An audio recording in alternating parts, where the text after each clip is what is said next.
Mesdames et messieurs, bonjour, bienvenue à ce journal de la mi-journée sur Mondigo Télévision, dont l'actualité est l'animation des victimes du bombardement rwandais sur le camp de Mungunga.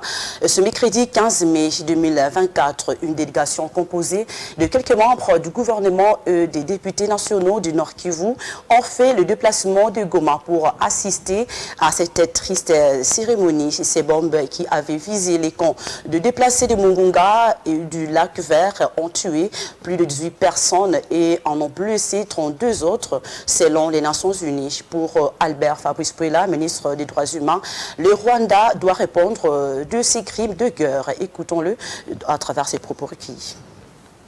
Nous sommes tristes, mais aussi révoltés par ce que nous devons tous appeler un crime de guerre, parce que tout est réuni pour parler de crimes de guerre et le statut de Rome est clair là-dessus. Le Rwanda a commis un crime de guerre et les Rwandais, en commençant par son président, ils doivent être traités tels quels comme des criminels de guerre. On ne peut pas se permettre de s'en prendre à des populations civiles ou à des biens civils, même pendant la guerre. Nous ne pouvons pas oublier tous ces morts. Ce sont des compatriotes, plusieurs millions. Et ce sont des sites de souvenirs pour que demain, on ne nous dise pas, non mais vous parlez de milliers de morts, de millions de morts, mais où les avez-vous enterrés? C'est pourquoi nous sommes venus voir là où nous procéderons à l'enterrement. Que leurs âmes reposent en paix. Changeons de chapitre à présent. La pression a été très forte contre le ticket de l'Union sacrée au perchoir de la Chambre basse du Parlement pour calmer la tension. Modeste Batulukwebo, en sa qualité d'autorité morale de l'AFDCA, a réitéré la candidature de son fils Serge Bati au profit de Chimène Polipoli au poste de questeur de l'Assemblée nationale. L'élection est donc prévue pour le samedi 18 mai. La composition du ticket de l'Union sacrée de la nation ne fait pas l'unanimité au sein même de cette méga plateforme présidentielle. Le présidium de l'Union sacrée a reçu ces derniers jours plusieurs pressions soulevées par les députés nationaux. Face à cela, Batulukwebo cède. Il s'est résolu de retirer la candidature de son fils Serge Bati Maïgende au poste de questeur de l'Assemblée nationale au profit de la députée Chimène Polipoli Lunda. Il l'a fait savoir au président du bureau provisoire à travers une correspondance. La candidature de Serge Bati était contestée au sein de la majorité parlementaire et Batulukwebo, en sa qualité d'autorité morale de l'AFDCA, a pris une décision sage pour calmer la tension. Si Bati a retiré la candidature de son fils, il n'en est pas le cas avec Jean-Pierre Bemba. Un autre membre du présidium de l'Union sacrée de la nation, Christophe Mbosso, qui a été proposé au poste de deuxième vice-président. Son choix a également soulevé des questions à sens divers. L'opinion qualifie l'Union sacrée de la nation d'une coquille égoïste.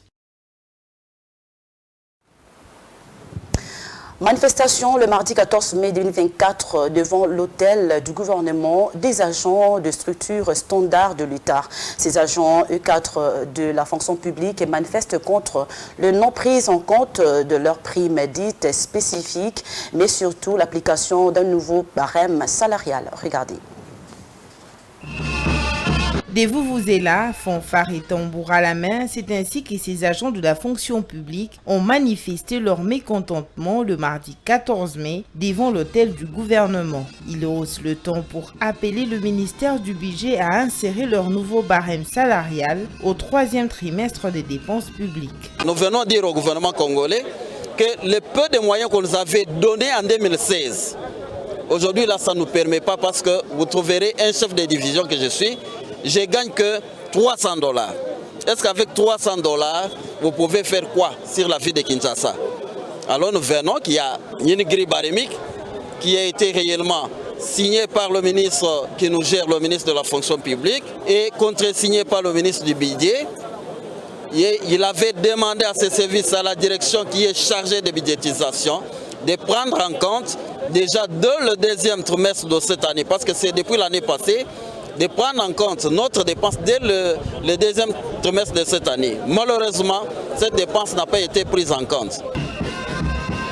Ces agents des structures standards de l'État ont été reçus au ministère du Budget pour une solution à leurs revendications. Cependant, ils estiment que les discussions n'ont pas abouti à un compromis. Ils promettent de revenir la semaine prochaine avec des propositions concrètes.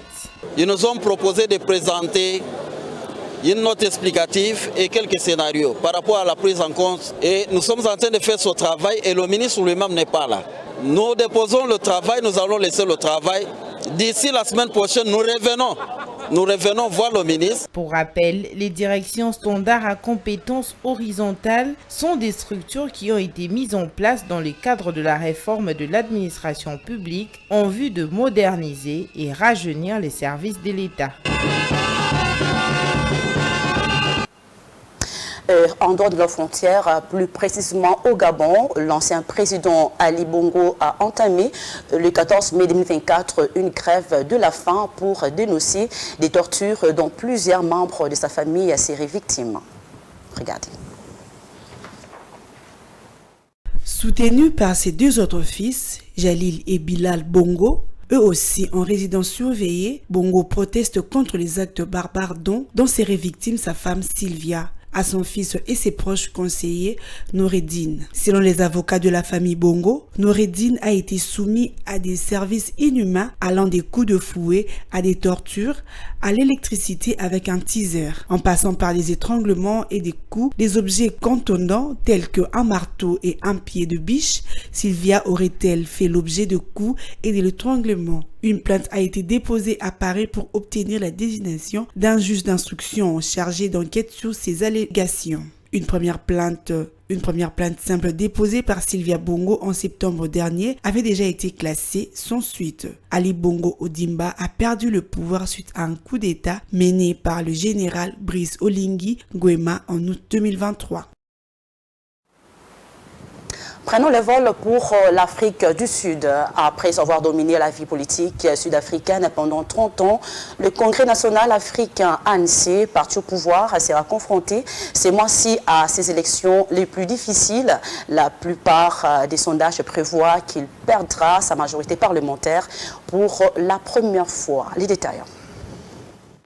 Autrefois admiré sous la direction de Nelson Mandela et considéré comme une lueur d'espoir par la majorité noire. Après la chute de l'apartheid en 1994, l'ANC a vu sa réputation écornée par des taux de chômage records, une pauvreté généralisée, l'effondrement de certains services publics et plus d'une décennie de scandales de corruption. C'est ce qui a désillusionné les électeurs. Cyril Ramaphosa espère que le scrutin du 29 mai conduira à sa réélection. Mais si l'ANC perd sa majorité, il sera contraint de former une coalition pour former un gouvernement, ce qui serait également une première pour le pays et pourrait compliquer l'élaboration des politiques dans l'économie la plus avancée d'Afrique. Les Sud-Africains n'élisent pas directement leur président, mais votent pour des partis qui se voient attribuer des sièges au Parlement en fonction de leur part du scrutin. Les députés choisissent ensuite le chef de l'État. L'Afrique du Sud se prépare à l'éventualité du changement le plus important depuis la fin de l'apartheid.